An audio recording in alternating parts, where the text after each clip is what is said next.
Hello everyone, my self Sandeep Rajveer और आज के इस वीडियो में हम लोग बात करने वाले हैं कंज्यूमर प्रोटेक्शन एक्ट के बारे में। कंज्यूमर प्रोटेक्शन, अच्छा यहाँ पे आपका कंज्यूमर प्रोटेक्शन का पूरा एक्ट नहीं है, मतलब कंज्यूमर प्रोटेक्शन के बारे में बेसिक इंट्रोडक्शन है कि ये कंज्यूमर क्या है, उसका प्रोटेक्शन कैसे करना है, राइट। उन सभी चीज़ों के बारे में यहाँ पे आपको डिस्कस करना है। ओके, तो ये जो कंज्यूमर प्रोटेक्शन है, अच्छा ये पहले इस वीडियो को और आगे बढ़ा जाए, ये चैप्टर 3 भाग में बंटने वाला है, ठीक है। इस तीनों भाग के बाद हम एक रिवीजन वीडियोस बनाएंगे इस चैप्टर का पूरा सम अप करके। ओके, एंड इन सब सम अप के बाद आपको सारा कुछ क्लियर हो जाएगा। अगर आपको क्लियर नहीं होता तो आप मेरे को व्हाट्सअप कर सकते हो। मेरा नंबर ऑलवेज डिस्क्रिप्शन में रहता है, अगर डिस्क्रिप्शन में नहीं मिले तो आप अबाउट सेक्शन में जाके चेक कर सकते हो। ओके, एंड दूसरा इंपॉर्टेंट चीज, आपको ये कंज्यूमर प्रोटेक्शन का फर्स्ट जो 12 क्लास का एनसीईआरटी के बुक से जो मैं वीडियो बना रहा हूँ, इस वीडियो को आप स्टेट बोर्ड में है अगर आप तो भी यूज कर सकते हैं। कंटेंट अंदर से आपके बुक में भी सेम है, बट इंग्लिश में यहाँ पे लिखा हुआ, वहाँ पे आपको हिंदी में मिलेगा। बाकी कोई चेंजेस नहीं है, सब कुछ सेम मिलेगा, ठीक है। थोड़ा थोड़ा एक दो वर्ड्स आपको ऊपर नीचे मिल सकते हैं, उससे कोई खास इफेक्ट नहीं पड़ने वाला, ठीक है। तो आप स्टेट बोर्ड के हैं फिर भी आप इस वीडियो को देख सकते हैं, इस वीडियो का फायदा उठा सकते हैं। इस वीडियो के अंदर अगर अच्छा रिस्पॉन्स आता है तो हम बिजनेस स्टडी के बाकी सारे वीडियोस भी अपलोड कर देंगे। ओके, चलिए। कंज्यूमर प्रोटेक्शन, कंज्यूमर को प्रोटेक्ट करना होता है ना। कंज्यूमर को प्रोटेक्ट हम लोग किससे करेंगे? अपने आप से करेंगे? नहीं, कंज्यूमर को प्रोटेक्ट करते हैं हम लोग सेलर से, क्योंकि आज के डेट पे देखो सेलर आपको हमेशा बेवकूफ़ बनाने के लिए रेडी बैठा हुआ है। आप थोड़ा सा ध्यान मत दो, वो आपको चिपका के सामान चला जाएगा, कुछ भी बेच देगा, है ना। आज के डेट पे इतना एक्सपर्ट है सेल्स में, लोग जो सेल्समैन है, मतलब कुछ भी सामान चिपका सकता है। सिर्फ बेचने बोल दो कि ये बेचना है, वो खराब से खराब चीज़ आपको बेच के चला जाएगा। इतना एक्सपर्ट हो गया लोग सेलिंग में। तो सिर्फ सेलर का फायदा ऐसा तो नहीं चाहिए ना, मतलब जो बायर है अगर वो बेवकूफ बनता रहे तो फिर उनके राइट्स का क्या? उनको तो पहले अवेयर करना पड़ेगा कि देखिए आपके पास राइट्स हैं, अगर आपको कोई बेवकूफ बनाता है तो आप यहाँ यहाँ जा सकते हो, आप कंपनसेशन मांग सकते हो, जाने आने का खर्चा मांग सकते हो, केस करने का खर्चा मांग सकते हो, सारा कुछ आपको रिफंड मिल जाएगा। तो ये सब चीज यहाँ पे बेनिफिट है। ओके, ना अभी कुछ दिन पहले, राइट, एक केस हुआ था, 1 साल पहले हो गया आई थिंक, बनाना का केस, बहुत हाई प्राइस पे चार्ज किया गया था। उसके लिए वो कंज्यूमर प्रोटेक्शन के अंदर नहीं जा सकता था, क्योंकि वहां पे क्या था, उसने प्राइस जो उस होटल में, उतना लग्जरी होटल में हो गया था, उस होटल में वो चार्जेस जो भी उसके डिमांड हो गए, या फिर शायद अंडा का केस था ना, अंडा था शायद, हाँ, उबला हुआ अंडा, राइट राइट सही बोले। सो उस केसेस में क्या था, अब वो उनके हिसाब से वो सर्विस चार्जेस, वो चार्जेस जो भी उनका चार्ज लेगा सकते हैं। बट अगर वो बोल देते कि भैया ये अंडा 10 रुपए का है एंड बेचते हैं आपको 1000 रुपए में, तो ये चीटिंग है, ये कंज्यूमर प्रोटेक्शन का केस हो जाएगा। ओके, ना कंज्यूमर प्रोटेक्शन के अंदर कंज्यूमर कौन होता है? जो पर्सन उस चीज को कंज्यूम कर रहा है। ओके, वो हो सकता है जो पर्सन खरीद रहा है ना, हो सकता है वो कंज्यूमर ना हो, पॉसिबल है ना। आप एक डॉग के लिए सामान, एक डॉग के लिए बिस्किट खरीद रहे हो, तो who is that consumer? That dog is the consumer, not you. तो आप कंज्यूमर नहीं है, बट डॉग क्या है, वो कंज्यूमर है ना। सो अगर आपके कंसेंट से जो पर्सन परचेस कर रहा है उस सामान को, अगर उसके कंसेंट से वो सामान कोई भी बंदा यूज करता है, he is a consumer in the consumer protection, और उसको इसके अंदर प्रोटेक्टेड है। क्लियर? नाउ नेक्स्ट एक और चीज आता है, अगर आप सामान खरीद रहे हो फॉर रीसेल पर्पस, सामान खरीद के फिर से बेचोगे, आप कंज्यूमर नहीं ट्रीट किए जाओगे, क्योंकि आप बिजनेस कर रहे हो, आप सेल करने के लिए खरीद रहे हो।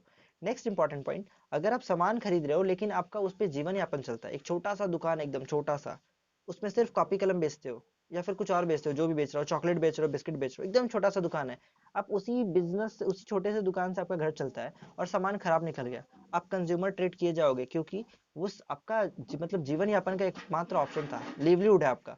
तो इस चीज के लिए आपको कंज्यूमर की तरह ट्रीट किया जाएगा। ओके, तो यहाँ पे 3 लोग हैं जो कंज्यूमर होंगे। पहला जो कंज्यूम कर रहा है, जो परचेस कर रहा है, गुड्स एंड सर्विसेज खुद यूज कर रहा है। दूसरा जो यूज नहीं, जो खरीदा नहीं है, बट जो खरीदा है उसके कंसेंट से यूज कर रहा है, दूसरा हो गया। तीसरा जो सामान खरीद रहा है बिजनेस पर्पज के लिए, मतलब सेल करेगा उसको वापस, बट वो अपने जीवन यापन के लिए खरीदा हुआ है, उसका छोटा सा दुकान है बेचारेगा, उसको भी यहाँ पे बेनिफिट मिलेगा। नाउ कंज्यूमर प्रोटेक्शन के अंदर एक केस है, देखो यहाँ पे जो फर्स्ट पेज के जो अंदर जो फर्स्ट पॉइंट दिया गया ना, यहाँ पे क्या बोला गया है, एक केस हुआ क्या, कि एक एक आदमी था, वो बार बार जा रहा था एटीएम, और एटीएम में ना सामान, मतलब पैसा निकालने जा रहा है, बार बार पैसा नहीं मिल रहा है उसको। वो एक बार गया, 2 बार गया, 3 बार गया, बार बार गया, उसको पैसा मिल ही नहीं रहा है। उसका दिमाग खराब हो गया, वो सीधा चला गया कंज्यूमर फोरम में कि डिफिशियंसी ऑफ सर्विस, हमको सर्विस जो बैंक चार्जेस काटती है आपसे, पता है ना, एटीएम के लिए। अब एटीएम चार्ज तो काट रहे हैं आप और हमको सर्विस नहीं दे रहा है, तो ये डिफिशियंसी ऑफ सर्विस का केस बनता है। तो अब जब डिफिशियंसी ऑफ सर्विस के अंदर गया ना, तो बैंक वाले क्या बोल रहा है, नहीं नहीं नहीं, देखिए एटीएम क्या है ना, वो इंटरनेट से चलता है, और अब कुछ भी इशू आ रहा है तो उसमें हमारा क्या गलती है, वो ऐसा कुछ बोल रहे हैं। तो कंज्यूमर वाले लोग क्या बोल रहे हैं, देखिए आप पैसा चार्ज करते हैं, जब पैसा चार्ज करें एटीएम फीस के नाम पे, तो एटीएम की सर्विस तो देंगे, अब बहाना ये नहीं बना सकते हो कि वो इंटरनेट से चलता है तो इंटरनेट आप सुधारिए। तो ऐसे करके उनके जो दलील थे उनको हटा दिया गया। इसके अंदर यही मिलाएगा, आप पूरा अच्छे से पढ़िए धीरे धीरे करके। ओके, फाइनली रिजल्ट क्या आया कि जो जो पर्सन उसमें क्लेम किया था उसको कंप्लीट रिलीफ मिला, उसको 1500 का कंपनसेशन दिया गया। यहाँ देखिए 1500 दिख रहा है, 1500 का मेंटल हैरेसमेंट के लिए कंपनसेशन दिया गया। एंड इसके साथ साथ 1000 रुपए का उसका जो लीगल चार्जेस थे, मतलब उस केस फाइलिंग का खर्चा, एडवोकेट का खर्चा, जो भी उसने खर्चा किया था उसके लिए 1000 रुपया विद इन 30 डे उसको मिला। ठीक है, तो यहाँ पे एक छोटा सा एग्जांपल दिया गया कि देखिए ये ऐसे कंज्यूमर प्रोटेक्शन के अंदर कंज्यूमर को बेनिफिट मिलता है। लेकिन अब क्या होगा अगर कंज्यूमर को पता ही ना हो कि मेरे बेनिफिट के लिए कोई है जो हमको ठगे जाने पर मेरा मदद करेगा, तो वो तो कुछ नहीं करेगा ना भैया, वो तो चुपचाप बैठ जाएगा हाथ पाथ धरे। बट अगर वो चाहे तो बहुत कुछ कर सकता है। ओके, एंड इसके अंदर वो चालू था, मतलब क्या है ना, मतलब एविडेंस इकट्ठा करने लगा। कोई भी प्रॉब्लम हुआ उसका वीडियो कर लिया, मतलब एटीएम में गया पैसा नहीं निकला, वीडियो कर लिया, फोटो खींच लिया, वो सबूत के रूप में पेश कर दिया। ओके, अब आप भी कर सकते हो, मतलब अगर आपको भी एटीएम में ऐसा इशू हो रहा है तो अभी जा सकते हो भाई, डिफिशिएंसी ऑफ सर्विसेज। हाँ, ये अच्छा क्वेश्चन है कि कब कब जा सकते हैं, मतलब कौन कौन चीज के लिए जा सकते हैं। दैट इज, एक तो हो गया डिफिशिएंसी ऑफ सर्विस। दूसरा हो रहा है एक बेरेक्ट से मैं दिखा रहा हूँ, डिफेक्ट्स इन गुड, सामान गलत बेचा जा रहा है। और डिफेक्ट इन सर्विसेज, प्राइस जो बोला गया था उससे ज्यादा चार्ज किया जा रहा है। मैं बेरेक्ट को यूज कर रहा हूँ, आपकी बुक में बेरेक्ट का पोर्शन नहीं दिखेगा। एक सेकंड के लिए मैं पॉज कर रहा हूँ। ओके, सो थोड़ा सा कुछ इशू हो गया था। ओके, ना यहाँ पे क्या हो रहा है, हम लोग ये जान गए कि कब जा सकते हैं, आप कब क्लेम कर सकते हो। क्लियर ना, ये दो ग्राउंड से यहाँ पे basically defects of goods, defects in goods और डिफिशिएंसी इन सर्विसेज, या फिर प्राइस जो आपसे बोला गया है उसके अलावा कुछ एक्स्ट्रा चार्ज किया जा रहा है। तो अब इसके बाद आता है इंट्रोडक्शन। देखो इंट्रोडक्शन के अंदर क्या बोला गया ना, consumer is said to be king of king in a free market economy. एक मार्केट के अंदर कंज्यूमर क्या है, राजा है, राइट। बट अगर वो क्या क्या होगा अगर राजा को ठग लिया जाएगा, तो बार बार राजा को ही सब बेवकूफ बना के चल जाए तो अच्छा लगेगा। तो राजा को क्या होना चाहिए, उसका हक पता होना चाहिए कि भैया अगर हमको बेवकूफ बनाए तो हम क्या करें। बट अब क्या है ना कि अब इतना आसान नहीं है बेवकूफ बनाना, हम लोग को पता नहीं है तो अलग बात है। अगर पता है ना तो इतना आसान नहीं है, क्योंकि आप बहुत जगह जा सकते हो, बहुत कुछ कर सकते हो। ओके, इवन आगे रेगुलेटरी जो फ्रेमवर्क पढ़ेंगे ना उसमें बहुत कुछ आपको कमाल का मिलने वाला है। सो इस वीडियो को अभी तक देखते रहना, मतलब वीडियो तो पॉज करना मत।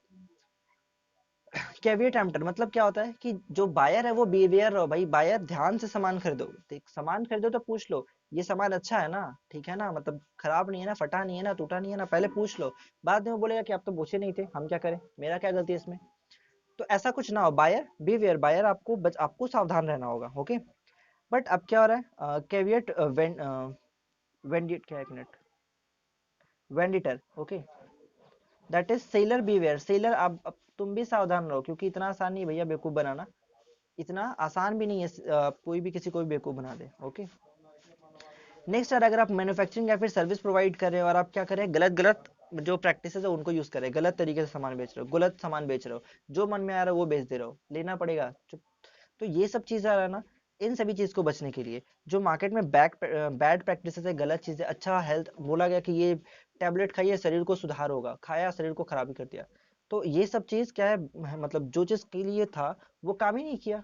मतलब सामान खरीद के लाए थे, ट्यूबलाइट खरीद के लाए थे कि हम घर में लाइट चलाएंगे, रोशनी करेंगे, ट्यूबलाइट निकला खराब, वो बोल क्या रहा है पाइप जाके दीवार पे फोड़िए देखिए आवाज होगा। भैया इस काम के लिए जब हम खरीदे नहीं है तो इसका फायदा, तो जिस काम के लिए आपने खरीदा उस काम के लिए ही अगर वो यूज नहीं हो रहा है, that is called deficiency in services. Okay, अब बहुत सारे एग्जांपल है, दो चार दस सर्विसेज का एग्जांपल आप अपने कमेंट यहाँ पे कमेंट सेक्शन के अंदर डाल सकते हो। ओके, तो मतलब पता तो चले कि आप कितना एक्टिव हो। नेक्स्ट, कंज्यूमर प्रोटेक्शन का, मतलब जरूरी क्या है ये हम लोग को पता ही है, अब बार बार एक चीज डिस्कस करके टाइम वेस्ट नहीं करूंगा। नाउ कंज्यूमर के पॉइंट ऑफ व्यू से क्या है, कंज्यूमर इग्नोरेंस आज के डेट पे क्या है ना, कंज्यूमर को इग्नोर कर देता है कि कंज्यूमर को राइट पता नहीं है, उनको इग्नोर कर दो।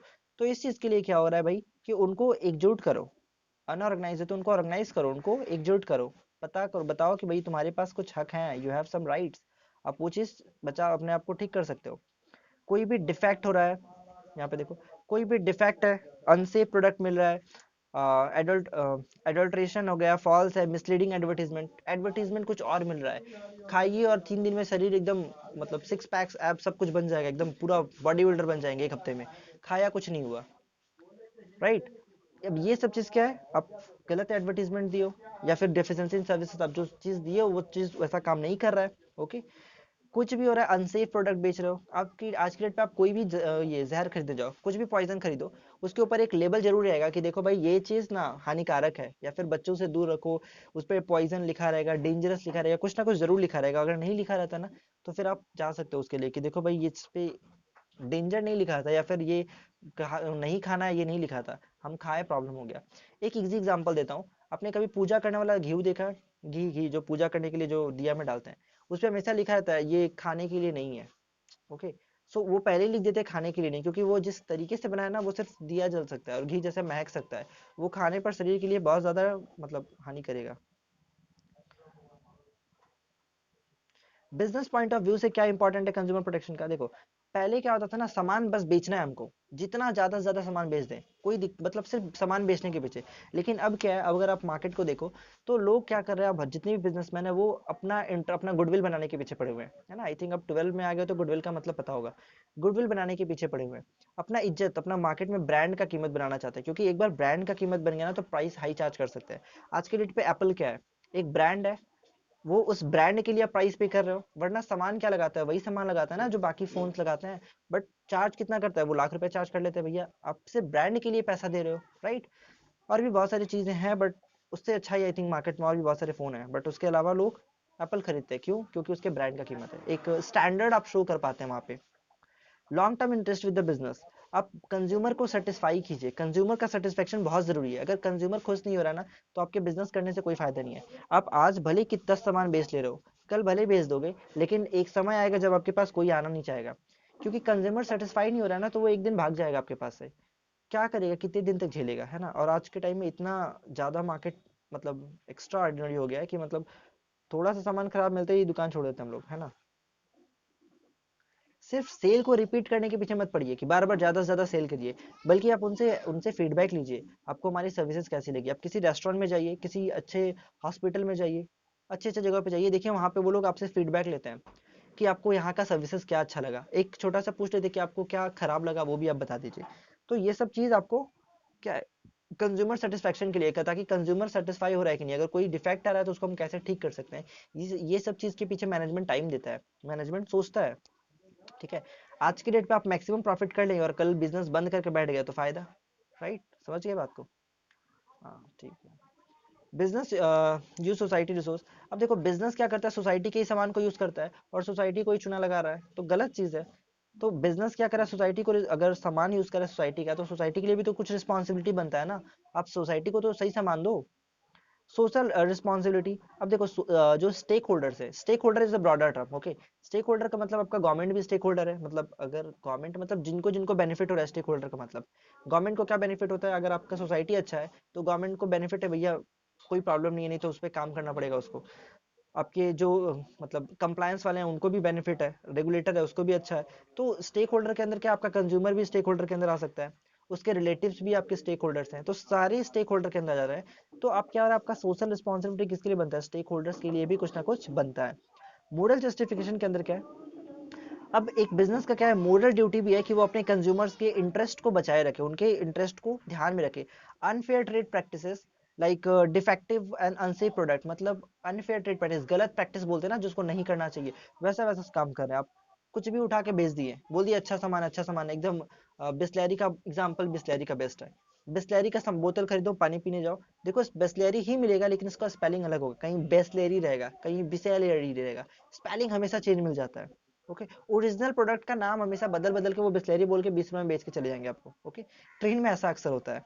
अब आप उसके लिए क्या करोगे, कंज्यूमर फोरम में जाओगे, आपको उसका एड्रेस तक नहीं पता, आप कहाँ जाओगे केस करने। और अब क्या बेटर क्या है ना, कंज्यूमर फोरम के लिए आपको मतलब जाना नहीं पड़ेगा, आप ऑनलाइन अप्लाई कर सकते हो। हियरिंग भी ऑनलाइन होने लगा है, एविडेंस भी आप ऑनलाइन सबमिट कर सकते हो, और रिजल्ट भी आपको ऑनलाइन मिल जाएगा। हो सके तो कभी कभी 1 से 2 बार आपको वो बुला ले, बट उससे ज्यादा वो नहीं बुलाने वाले, तो मेंटल जो हैरासमेंट था ना, आने जाने का खर्चा, टाइम का खर्चा, वो सब आपका बच गया। वो आप क्या हो गया, आप आराम से घर बैठे बैठे सब कुछ मेंटेन कर सकते हो। तो ये एक अच्छी चीज है जो गवर्नमेंट लेकर आई है। गवर्नमेंट इंटरवेंशन, अब क्या गवर्नमेंट को भी इंटरवेन करना पड़ता है कि भाई अगर कोई सामान खराब बेच रहा है तो गवर्नमेंट को एक्शन लेना पड़ेगा कि सामान खराब बेच रहा है यार, हमको मतलब मेरे सोसाइटी को हार्म कर रहा है ना वो सामान खराब बेच के, तो उसके लिए गवर्नमेंट को भी एक्शन लेना पड़ेगा, अनफेयर ट्रेड प्रैक्टिस को बंद करना पड़ेगा, बहुत सारी चीज ऑलरेडी यहाँ पे है। तो यहाँ पे बोला गया एक्चुअली, देखो यहाँ पे राइट टू इन्फॉर्मेशन एक्ट 2006 का एग्जांपल दिया गया है।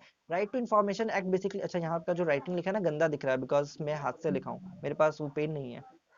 राइट टू इन्फॉर्मेशन एक्ट 2005 जो है ना, इसके अंदर क्या है ना, गवर्नमेंट के जितने ऑर्गेनाइजेशन है आप वहां पे क्लेम कर सकते हो। इसके लिए एक ऑलरेडी एक वीडियोस बना हुआ था, उसका डिस्क्रिप्शन में लिंक रहेगा, आप देख सकते हो। ओके, कि राइट टू इन्फॉर्मेशन के अंदर आप जितने भी गवर्नमेंट वाले गवर्नमेंट कंपनीज या फिर गवर्नमेंट एजेंसी है वहां से आप मांग सकते हो कोई भी इन्फॉर्मेशन जहाँ पे पब्लिक का पैसा लगा हुआ है।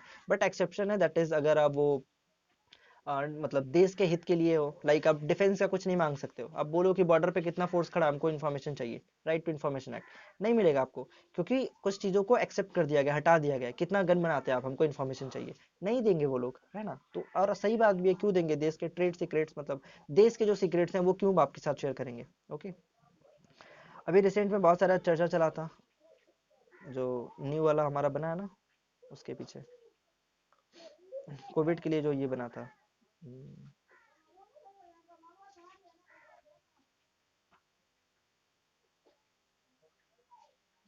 Okay, now consumer protection act 1986, ये ऑफ, हाँ ठीक है, जूम इतना ठीक है, दिख रहा है। Consumer protection act 1986, consumer protection act 1986 के अंदर क्या हो रहा है, यहाँ पे क्या बोला है, protect and promote the interest of consumer, बचाएंगे भी और उनके इंटरेस्ट को प्रमोट भी करेंगे उनको, और मतलब ये भी रखेंगे, ठीक है। अगेंस्ट किस चीज के अगेंस्ट रखेंगे, डिफेक्टिव गुड्स, सामान खराब नहीं मिलना चाहिए उनको। दूसरा डिफेक्टिव सर्विसेज, अब जो बोले हैं वही वही सर्विसेज दीजिए। अनफेयर ट्रेड प्रैक्टिसेस, कुछ गलत कर रहा है, अनफेयर ट्रेड का मतलब गलत प्रैक्टिस कर रहा है, राइट, कोई भी एक्सप्लॉइटेशन वगैरह हो रहा है, तो इन सभी चीज के लिए बचाया जाएगा आपको। यहाँ पे थ्री टियर मैकेनिज्म, मतलब ना तीन तरीका है, एक तो आता है डिस्ट्रिक्ट फोरम, एक होता है स्टेट फोरम, और एक होता है नेशनल फोरम। डिस्ट्रिक्ट फोरम क्या है ना, यहाँ पे अप टू 20 लाख का जो केसेस हैं वो डिस्ट्रिक्ट फोरम में जाएंगे। ओके, एंड 20 लाख से ज्यादा का है, 1 करोड़ तक का है, वो स्टेट फोरम में जाते हैं। 1 करोड़ से ज्यादा है तो वो नेशनल फोरम में जाता है। अगर डिस्ट्रिक्ट फोरम में आप केस हार चुके हैं तो आप अपील कर सकते हो स्टेट फोरम के अंदर। स्टेट फोरम में केस हार चुके हो तो आप जा सकते हो नेशनल फोरम में। बट अब डिस्ट्रिक्ट फोरम में हार गए, स्टेट फोरम में चले गए, ठीक है, स्टेट फोरम में भी हार गए तो आपको वहीं शांत हो जाना होगा, आप नेशनल में नहीं जा सकते हो। स्टेट में हार गए, नेशनल में भी हार गए, आप आगे नहीं जा सकते हो। ये एक पॉइंट है। ओके, तो कंज्यूमर को प्रोटेक्ट करने के लिए कौन कौन से एक्ट है यहाँ पे, उन सभी चीजों के बारे में हम लोग देख रहे हैं। पहला तो कंज्यूमर प्रोटेक्शन एक्ट, क्या क्या यहाँ पे सर्विसेज, जो रेड मतलब ये जो कलरफुल रक्त रंजित चीज दिख रहा है ना आपको, ये सब चीज इसलिए ना कि आपको ये सारे पॉइंट्स इंपॉर्टेंट है, आप अपने बुक में मार्क कर सकते हो। याद करते समय आप इन पॉइंट्स को हाईलाइट करोगे, मतलब इन सभी पॉइंट्स पे आपको मार्क्स पक्का मिलने वाला है। Okay, the Indian contract act, अब इंडियन कॉन्ट्रैक्ट एक्ट क्या करता है, इसके अंदर होता है ना प्रॉमिसर, प्रॉमिस करते हैं बेसिकली। एक प्रॉमिसर होता है, एक प्रॉमिसी होता है। प्रॉमिस कर क्या होता है, वो आप लोग वाला प्रॉमिस नहीं है कि कुछ भी प्रॉमिस कर दिया कल भूल जाता है। यहाँ पे जो प्रॉमिस कर दिया ना, अब उसके लिए आप फंस गए, मतलब आपके एक मिनट, ये हाँ ठीक है, यहाँ पे क्या ना, आप जो प्रॉमिस कर दिए वो बाइंडिंग हो गया। ओके, कॉन्ट्रैक्ट एक्ट अगर आपका आएगा, कॉन्ट्रैक्ट एक्ट के अंदर नहीं जाऊंगा क्योंकि बहुत डिटेल में वो फिर अलग घुसना पड़ेगा। कॉन्ट्रैक्ट एक्ट, एक बार आप कॉन्ट्रैक्ट कर लिए तो आप उससे पीछे नहीं हट सकते, वो कॉन्ट्रैक्ट बाइंडिंग हो गया from on the both parties. अब दोनों पार्टीज को वो अपने अपने जो अपने अपने पार्ट के काम है वो पूरा करना पड़ेगा। ओके, ये बाइंडिंग है। अगर नहीं कर पाता है तो उसके लिए भी रेमेडीज हैं, या तो आप पूरा मतलब क्लेम मांग, कंपनसेशन मांग सकते हो, या फिर आप उसको फोर्स कर सकते हो कि ये काम करना पड़ेगा। ओके, फोर्स मतलब हाथ से फोर्स मत करने चला जाइएगा, आपको और भी सर्विसेज है, और भी तरीका है जिससे आप फोर्स करवा सकते हो। Sales of goods act, sales of goods act के अंदर क्या है, एक मिनट, ये दो दो क्यों चल रहा है, अच्छा ठीक है।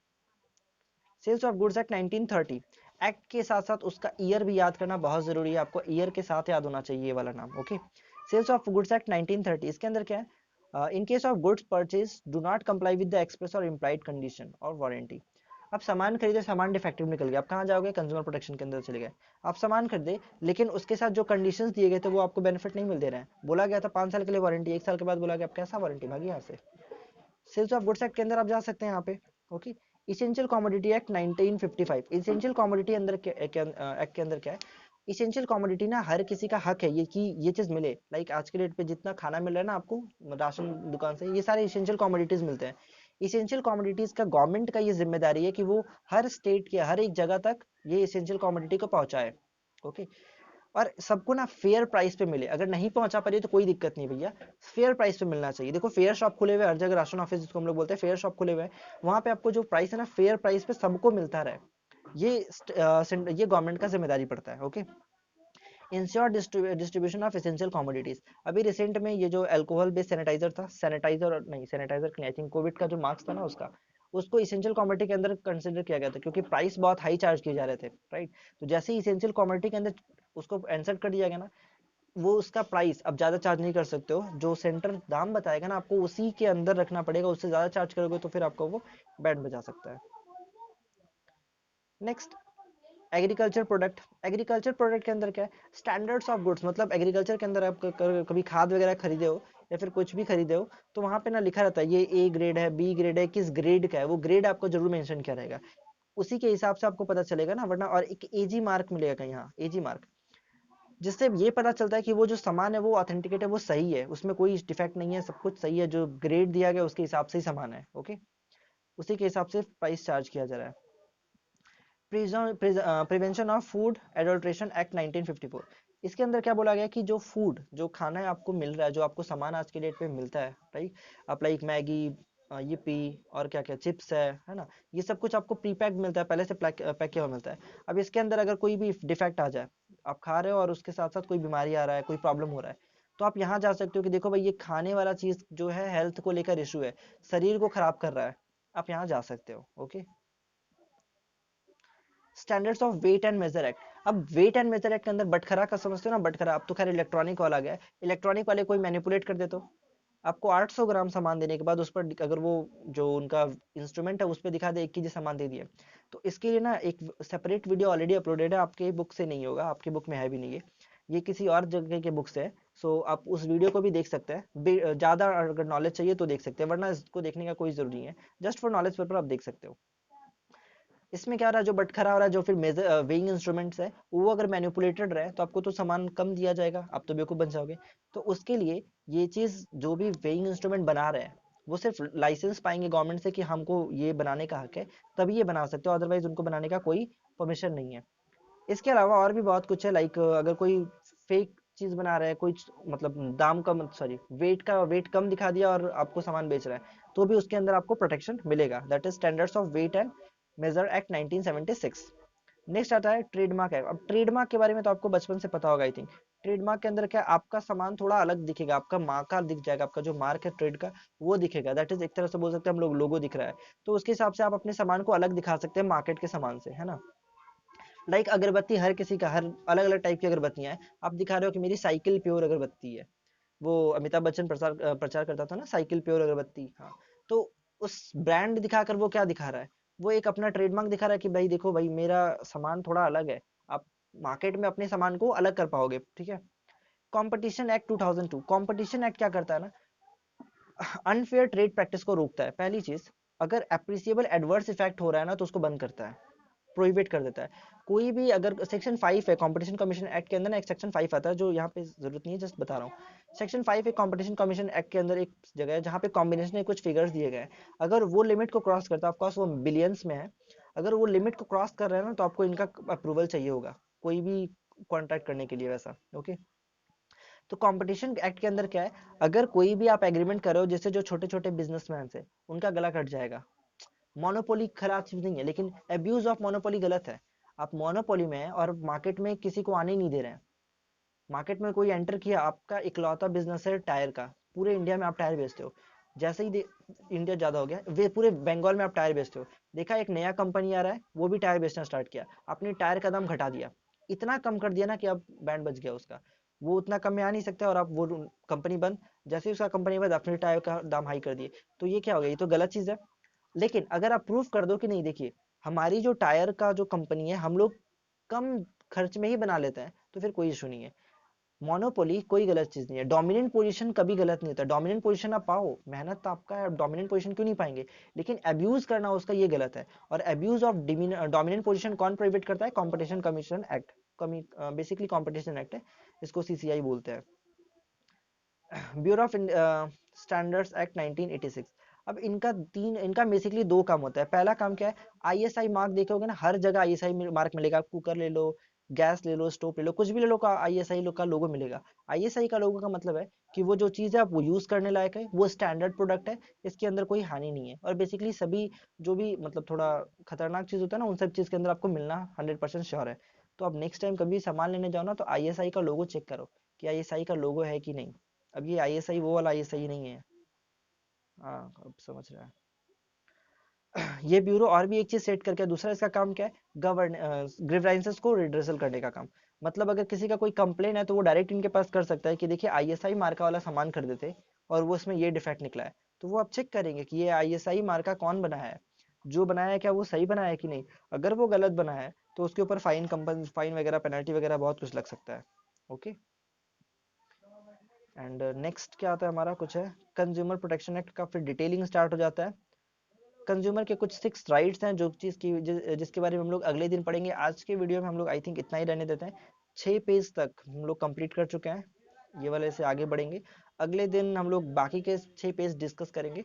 आज के वीडियो में बस इतना ही। एंड अगर वीडियो पसंद आ गया हो तो फिर लाइक जरूर कर देना। एंड अगर कोई भी क्वेश्चन है, कोई भी एग्जाम्पल है, कमेंट कर सकते हो। मेरा नंबर डिस्क्रिप्शन में दिया हुआ, आप जब भी चाहो मेरे से कॉन्टेक्ट कर सकते हो, कुछ भी पूछ सकते हो। ठीक है, चलो मिलते हैं नेक्स्ट वीडियो में। Bye bye. स्टेट बोर्ड वाले के साथ भी शेयर कर देना, और जो CBSE वाले हैं आपके साथ, उन सभी को शेयर कर देना। शेयर जरूर कर देना। ओके, बिना शेयर किए आगे मत बढ़ना। चलो बाय।